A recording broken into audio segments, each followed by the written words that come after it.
Good morning and welcome to this live edition of Luwu and the Ukrainian pin.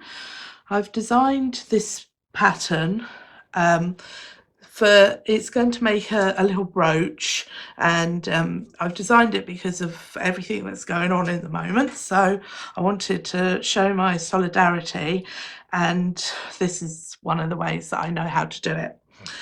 So first of all, it takes 22 pairs, 11 in yellow and 11 in blue. This is DMC stranded cotton, and it is one strand of each of the 6 strands, so you can get the colourway that way, but I would say that the DMC little balls will be you'll be able to get the colours as well. So the reason this is going lengthways is that it's going to be flipped onto its right side when you've done it, because you wouldn't be able to switch your colours halfway through. So it's being done sideways down so that when you turn it up the right way, you'll get the colours of the flag. It also has these leaves in the middle. Now, if you don't want to do leaves, you can do a big spider, but I'm going to put in some extra colours and make this the sunflower, which is the flower that is showing up as the Ukraine's flower, so that's why it's there. But if you don't want to do leaves, just a big spider will do. But that's going to be a 8 pair crossing, so I'm going to show you how to do that. So to start with, I have literally I've pulled my yarn out to the length of both of my arms, and then a little bit, and snipped it. So that's, everybody asks how much thread, but I've literally put a little bit over and 2 armfuls on 1 pair.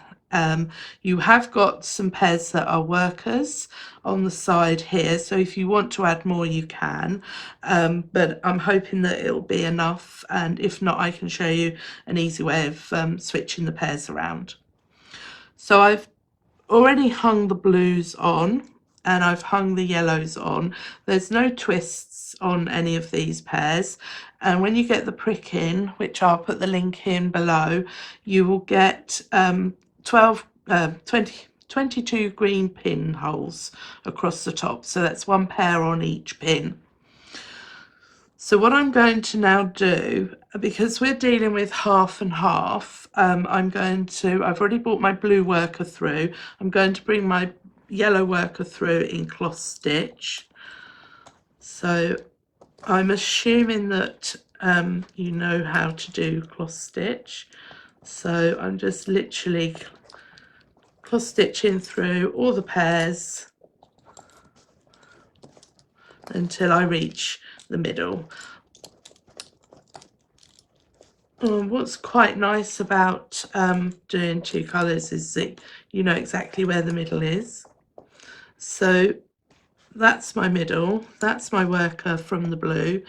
Now whenever you're dealing with 2 colours and you want them to go back the same direction, you always have to do a cross stitch. So there's my cross stitch, and there is a tiny pin right in between those 2. Have I pricked it? I don't think I have. Missed that one.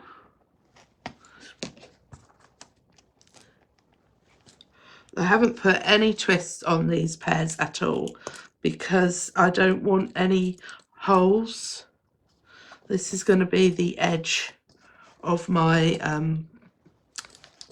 brooch. So now I'm going to cross stitch back through the two workers, cross stitch through.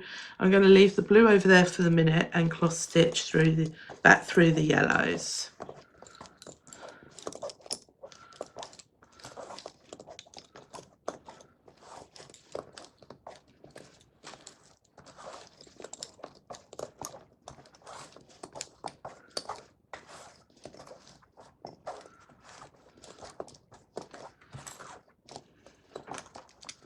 So I've reached the end, and I'm just going to put 2 twists on my worker pair and pin up in the edge.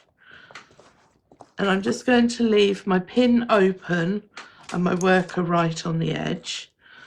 And then I'm going to go back across, just moving my pairs across, and find my blue worker. Now, some of these will probably have jumped as you've moved them across, so just keep an eye on your pairs as you work through them. So I'm working the blue one back across.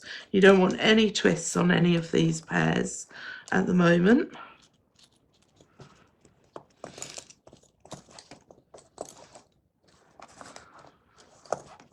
Now you will have noticed that at the bottom of this pricking, the cross stitch area is slightly bigger, and that is because when you get to the bottom, you're going to have all your pairs to deal with, and so what we're going to do is we're just going to tie all the pairs in a reef knot, and because we've done the double width of this cross stitch area, we're just going to roll the hem back up and create an edge that hides all those knots.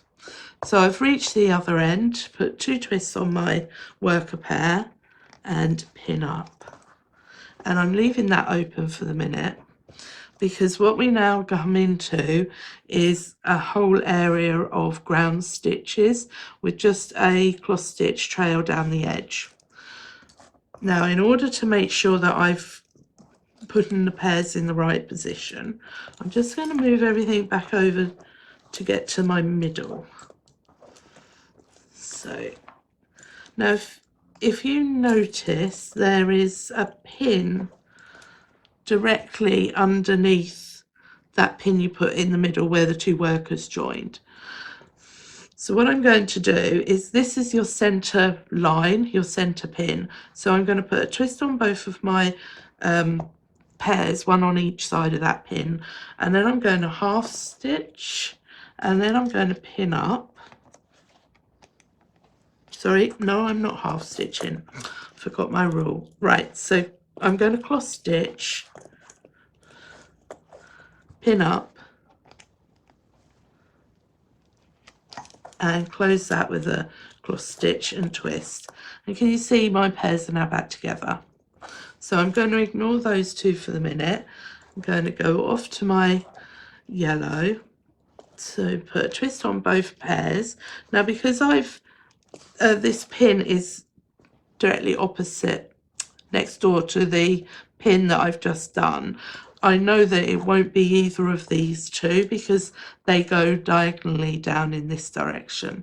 So I can ignore those 2 I've just done, take the next 2 and work my ground stitch. Now, I think you can do half stitch. Half stitch comes out as a square, but if you want a more solid colour, you can do cross stitch and pin, cross stitch and twist. So I'm going to do that because it will make it a denser fabric and a stiffer fabric.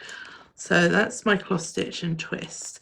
So now I know that both of those 2, hoping that you can see this one goes in this direction and this one goes in that direction.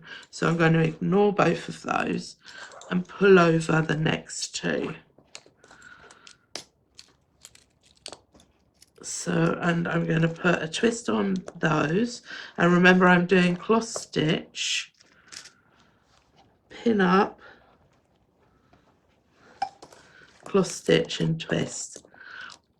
And then I know those 2 go into there. Now, if you want, you can come and do this one here because we have the pairs. So I've done my cross stitch, pin up, and cross stitch and twist. So you can already see, because there's more twists involved in a cross stitch than a half stitch, it already makes the stitch longer and bigger, so it makes it a fuller fabric.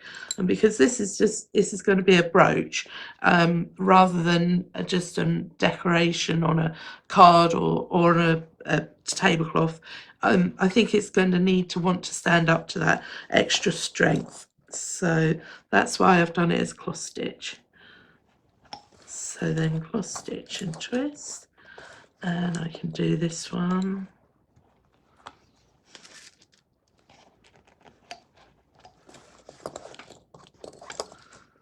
And I can do this one.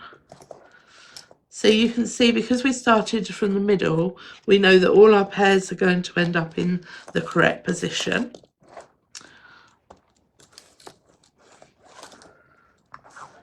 So if I carry on and just do, right, those two, it's my cross stitch.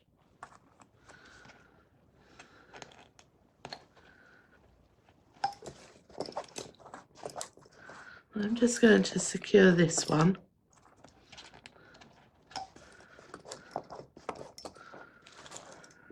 Right, so now I've reached my edge. Now I'm not going to put a twist on this one, and this pair here is going to go into my edge and back out again. So I'm going to cross stitch through both of them, put 2 twists on with my worker. Remember, I didn't close the pin, so my worker is right at the edge. I'm then going to cross stitch back through both of them, twist my worker, pin up at the edge, cross stitch back through one pair, but the other pair I'm going to put a twist on and it's going to come back out. If you want to do cross stitch and twist on these ground pins, cross stitch, twist, pin, cross stitch, twist, that's fine. So now I'm back to my edge again on this side. Here's my worker, cross stitch through that pair, twist twice and pin up. Oh, I think my pinholes have closed up. Right, back through this one, twist twice and pin up. Now if you want to, if you think that's needs another pair, you can go back and you can add another pair. I think I'm going to probably just leave it as it is, or I could do cross stitch and twist through all of my pairs, which I might actually go back and do. So but that's got you going now. So you want to bring all your pairs down in your ground stitch, and then on both sides, and then I will start you off on this trail, and we can talk a bit about the flower, the leaf, the flower in the middle. So I'm going to go off, and hopefully around about 2 o'clock I'll be back and I will talk you through doing the edge.